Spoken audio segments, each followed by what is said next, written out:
আজকে আমাকে চলে যেতে হয়েছিল অফিসের কাজে ছত্রপতি শিবাজি মহারাজ টার্মিনাল। ট্রেনে চটপট গিয়ে উঠে গেলাম, তারপর পৌঁছে গেলাম সিএসটিতে।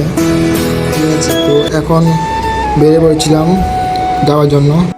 তারপরে স্টেশনের বাইরে থেকে এসে এদিকে যখন দেখি এত রোদ দিয়েছিল আজকে, মাথা খারাপ রোদ। গুগল ম্যাপ দেখে হাঁটতে হাঁটতে সাজা রাস্তা দিয়ে হাঁটতে হাঁটতে যাচ্ছি। এখন কি বলবো, এত রোদের মধ্যে গাছের ছায়ার ভিতর ছায়া দিয়ে যেতে হচ্ছে আমাকে। তারপরে সোজা যেতে যেতে তাজমহলের মতো বাড়ি দেখলাম একটা, দেখে খুব ভালো লাগলো। জীবনে আমরা এই বাড়িতে আমাদের ঢুকতে পারবো না। তো এখন কি বলবো, দুঃখের কথা, এখন এত রোদের মধ্যে হেঁটে হেঁটে যাচ্ছি, মাথা খারাপ পুরো। ছাতাও নিয়ে যাইনি সঙ্গে, তো সেই দুঃখ নিয়ে হেঁটে হেঁটে যাচ্ছি সামনে। দেখতে পাচ্ছ আমার হালাত কী হয়েছে।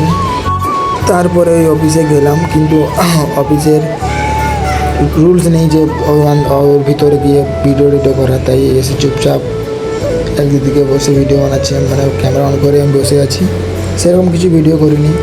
তো ভাবছি এখন যার সঙ্গে দেখা করবো, কিন্তু সে এখন ডিনার টাইম হয়ে গেছিলো, তাই সে খেতে গেছে।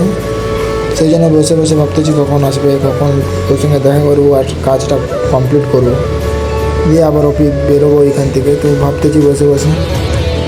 তারপরে অফিসের কাজ কমপ্লিট করে এখন অফিসের বাইরে এসে বসছি।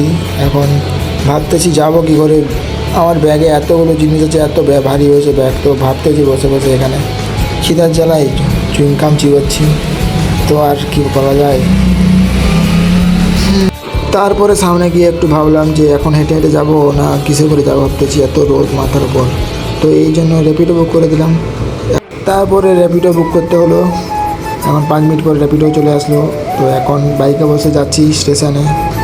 তারপরে দাদাটাকে র্যাপিডোর টাকা পেমেন্ট করে দিয়ে এখন হেঁটে হেঁটে স্টেশনে যাচ্ছি। দেখতে পেয়েছো মুম্বাই স্টেশন, এটা ছত্রপতি শিবাজি মহারাজ টার্মিনাল। তো এখন ওয়েদারটা দেখতে পেয়েছো কেমন লাগছে, দারুণ লাগতেছিল। স্টেশন থেকে গিয়ে আবার অন্য একটা জায়গায় যেতে হবে, অন্য একটা অফিসে। সেখানে আমার ব্যাগের যে মালপত্র আছে জিপিএসের, সেগুলো আবার আমাকে খালি করতে হবে ওইখানে। তারপরে অন্য একটা গাড়ির অফিসে সেখানে কথাবার্তা বললাম, জিনিসপত্রগুলো দিলাম। তো এখন রুমে যাব।